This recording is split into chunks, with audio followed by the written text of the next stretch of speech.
तो ये चार चीजें जिसमें हो तो समझ लेना कि स्वर्ग से आया है। जोर से बोलना पड़ेगा, जय जय श्री राधे। देखो कन्हैया का जन्म होने वाला है, तो हमें मंजिल तक पहुंचनी है, तो सब कथाओं को थोड़ा थोड़ा सुनाते चलेंगे। हाँ थोड़ा विलम्ब जरूर होगा, तो कन्हैया ऐसे ही नहीं मिल जाते, बहुत तपस्या करनी पड़ती है। भगवान को साधारण समझते हो क्या? 4 घंटा की तपस्या के बाद भगवान का जन्म होता है। आज तपस्या कर रहे हैं आप लोग, ध्यान से कथा सुनो, और कथा सुनते सुनते कन्हैया का प्राकट हो जाएगा। अब नरक से आगे व्यक्तियों के भी अंदर 4 चिन्ह होते हैं, जो दुष्ट प्रवृत्ति के लोग होते हैं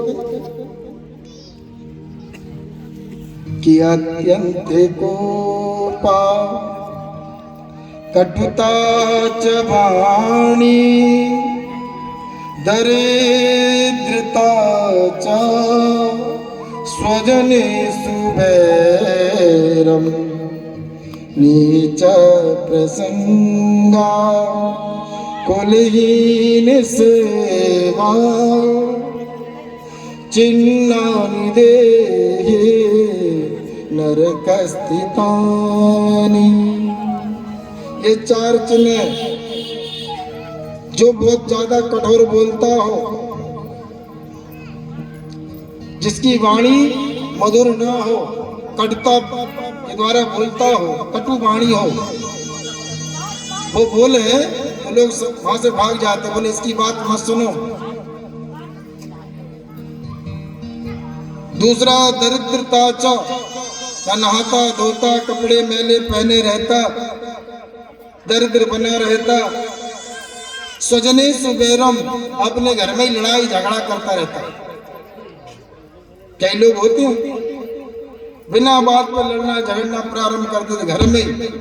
ये दाल क्यों बनाई, आलू सबकी सब्जी क्यों नहीं बनाई, इसी पे लड़ाई चालू। अब लड़ाई थोड़ी सी बात थी मगर इतनी विशाल बन गई, जरूरत थी नहीं।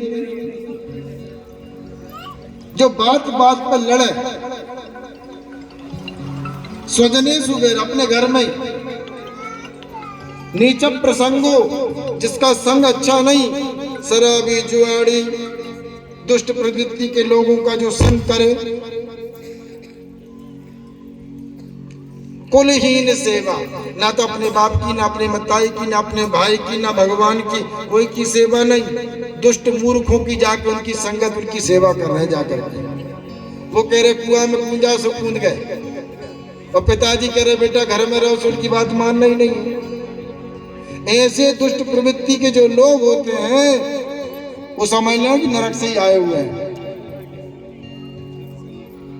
सुखदेव जी महाराज कहते हैं, राजन जो पाप करता वो नरक में जाता जरूर है। परीक्षित ने पूछा गुरुदेव नरक से बचने का कोई उपाय है? बोले छोटे मोटे पाप हो जाए तो उपाय है, बड़े हो जाए पाप होंगे तो उनका कोई उपाय नहीं।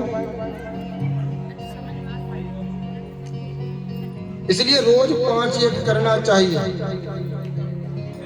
हम घर में झाड़ू लगा रहे, कई चींटी मर गई, पोंछा लगा रहे, जीव जंतु मारे गए, कितना पाप। सब्जी बना रहे तो उसमें भी जीव जंतु रहते हैं। रोज पाप करते हैं हम लोग, झूठ बोलते हैं, ईर्ष्या करते हैं, क्रोध लाते हैं। ये पाप नहीं तो क्या है? इन पापों का शमन करने के लिए 5 यज्ञ रोज करना चाहिए। ये सभी के लिए है।